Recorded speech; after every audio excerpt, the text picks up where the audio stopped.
Stress. இன்னைக்கு வந்து எது குறைச்சலா இருக்கோ இல்லையோ, இதுக்கு மட்டும் குறைச்சலே கிடையாது. ஸ்ட்ரெஸ்ன்றது அதிகப்படியா தான் எல்லாருக்குமே, குழந்தைங்கள்லேருந்து பெரியவங்க வரைக்கும் கன்னா பின்னான்னு தான் இருக்கு. பட் இந்த ஸ்ட்ரெஸ்ல ஒரு பெரிய பிரச்சனை என்ன அப்படின்னு கேட்டீங்கன்னா, இது டைரக்ட்டா நம்மளோட எண்டோகிரைன் சிஸ்டத்த பாதிக்குது அப்படிங்கிறாங்க. என்ன சார் எண்டோகிரைன் சிஸ்டம் அப்படின்னா, நம்மளோட ஹார்மோன் சிஸ்டம்ஸ். இப்ப இந்த ஹார்மோன்ஸ் வந்து நம்ம உடம்புல கம்யூனிகேட் பண்றது. இப்ப இமேஜின் எலக்ட்ரீஷியன கூப்பிட்டீங்கன்னா, எலக்ட்ரிக்கல் வேலை பண்ணுவாரு. பட் ஆனா, அவர கூப்பிட்டு என்ன வேலை பண்ணணும்னு சொன்னா தானே அவர் பண்ண முடியும். ஈவன் தோ ஒரு புரொஃபஷனா இருந்தாலும். அந்த மாரி நம்ம அவயங்கள்ல எல்லாமே ஒவ்வொரு வேலைய பண்ணும். எந்த அவயம் எப்ப செயல்படணும், எவ்வளோ நேரம் செயல்படணும்னு சொல்றது யாருன்னா, உங்க ஹார்மோன்ஸ் தான். இந்த ஹார்மோன்ஸ் தான் கம்யூனிகேஷன் சிஸ்டம்.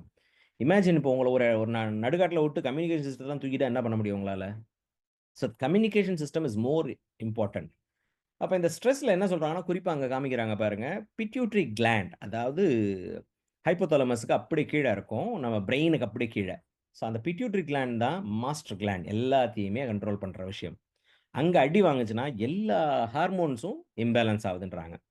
ஸோ குறிப்பா இந்த பெண்கள்ல வந்து பார்த்தீங்கன்னா, இந்த ஹார்மோன்ஸ் எந்த ஹார்மோன்ஸ்னா, ஈஸ்ட்ரோஜன் அப்படிங்கிறது பெண்மைத்துவத்துக்கான ஹார்மோன்ஸ்.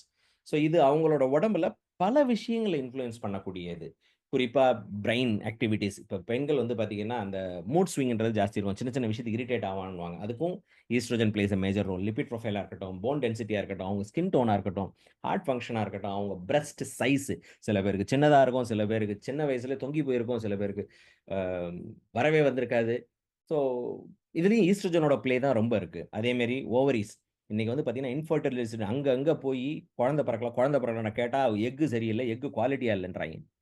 ஸோ, எக்க புரொடியூஸ் பண்றது யார்? ஓவரீஸ் தான. அங்கேயுமே ஹார்மோனல் இம்பேலன்ஸ். இன்னொன்னு இன்னைக்கு பார்த்தீங்கன்னா, பீரியட்ஸ் அப்படி அந்த 3 நாள் அந்த பெண்கள் வந்து அந்த ஒவ்வொரு மாசமும் அந்த 3 நாள்லேருந்து 5 நாள கடக்கிறது நரக வேதனையா இருக்கு சில பேருக்குலாம். ஒண்ணு ப்ளீடிங் ஜாஸ்தி இருக்கு, இல்லன்னா பெயின் ஜாஸ்தி இருக்கு. ஸோ, இது எல்லாமே வந்து பார்த்தீங்கன்னா, ஈஸ்ட்ரோஜனோட ப்ளே மேஜர் ரோல் இருக்கு.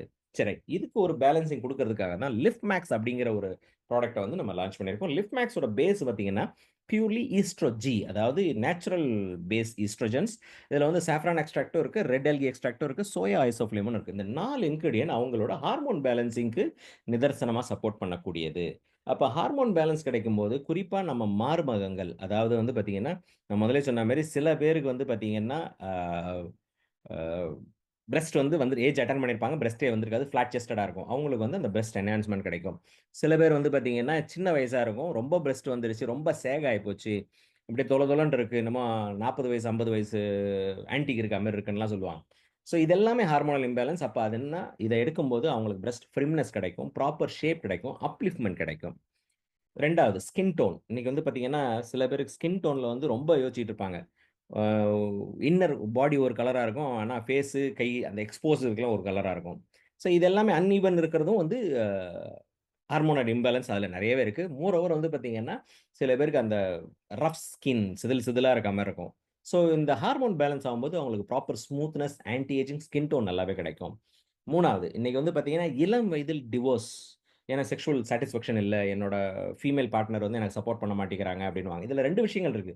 1 ஃபீமேல் பார்ட்னர்ஸ்க்கு வந்து அவங்களோட ஹார்மோனல்ஸ் இம்பேலன்ஸா இருக்கும்போது, அவங்களோட வெஜைனல்ஸ் வந்து ட்ரை ஆயிடும். அப்ப அவங்களால பார்ட்னர் கூட கம்ஃபர்டபுளா இருக்க முடியாது. 2வது ஒரு குழந்தை பிறந்ததுக்கப்புறம் பெண்களுக்கு உடம்புல வந்து ஹார்மோன்ஸ்ல டிராஸ்டிக்கான ஷிஃப்ட் இருக்கும். சில பேருக்கு வந்து அந்த செக்சுவல் டிசைரே குறையும். ஒரு இரிட்டேட்டிவ் சென்சேஷன் இருக்கும். அப்ப இதுவும் ஹார்மோனல்ஸ் தான். அப்ப இந்த ஹார்மோன்ஸ் பேலன்சிங் கிடைக்கும்போது அவங்களுக்கு ப்ராப்பர் லூப்ரிகேஷன் வெஜினால கிடைக்கும். மோரோவர் அவங்களோட செக்சுவல் டிசைர் இன்கிரீஸ் ஆகும்.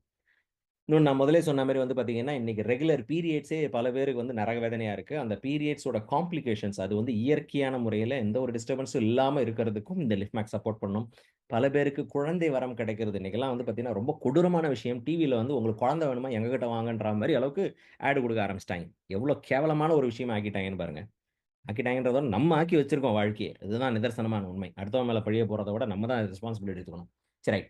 அப்ப அதுக்கான விஷயமும் என்னன்னா, எக் புரொடியூஸ் ஆவல, இல்ல புரொடியூஸ் ஆன எக் ப்ராப்பரா இல்லன்னா, அதுவும் ஹார்மோனல்ஸ் இம்பேலன்ஸ் தான். ஸோ ஹார்மோன்ஸ் பேலன்சிங் கிடைக்கும்போது, அதிலயுமே நல்ல இம்ப்ரூவ்மென்ட் கிடைக்கும். ஸோ அப்ப ஒரு சிங்கிள் வேர்ட்ல சொல்லணும் அப்டின்னா, லிஃப்ட் மேக்ஸ் அப்படிங்கிறது முழுமையான பெண்மைத்துவத்துக்கான ஒரு ப்ராடக்ட். அப்ப எல்லா பெண்களுக்கும் இது இன்றைய காலகட்டத்தில அடிப்படை தேவையான ஒரு விஷயம் ஆயிடுச்சு. ஜென்ட்ஸ் கூட வந்து பார்த்தீங்கன்னா, வி ஆர் ரோமிங் அரவுண்ட் இன்னைக்கு பல பெண்கள் வந்து வீட்டிலேயே இருக்காங்க. அவங்களோட கஷ்டங்கள அவங்களோட கணவர்கிட்ட சொல்றத கூட இன்னைக்கு ஒரு வாய்ப்பு இல்லாம இருக்காங்க. ஏன்னா, ஈவன் நம்ம city is different. But whereas ரூரல்ல வந்து பார்த்தீங்கன்னா, ரொம்ப காம்ப்ளிகேட்டடான சிச்சுவேஷன் இருக்கு. அப்ப அந்த விஷயத்துல நம்ம ரெஸ்பான்சிபிலிட்டி எடுத்து, நம்ம வீட்ல இருக்கிற பெண்களுக்கு, அது தாயா இருக்கட்டும், சகோதரியா இருக்கட்டும், மனைவியா இருக்கட்டும், அவங்களுக்கு ஒரு நிம்மதியான ஒரு வாழ்க்கை, ஆரோக்கியமான வாழ்க்கைய குடுக்க வேண்டியது நம்ம கடமை. ஜெனரலா சொல்லுவாங்க, ஒரு பெண்ணுக்கு வந்து கல்வி குடுத்தா, அந்த குடும்பத்துக்கே வந்து கல்வி குடுத்தா மாரின்னுவாங்க. அதே மாரி ஒரு பெண்ணுக்கு ஒரு ஆரோக்கியத்த நம்ம ப்ராப்பரா மெயின்டெயின் பண்ணோம்னா, அந்த குடும்பத்துக்கான ஆரோக்கியம் ரொம்ப ரொம்ப முக்கியம்.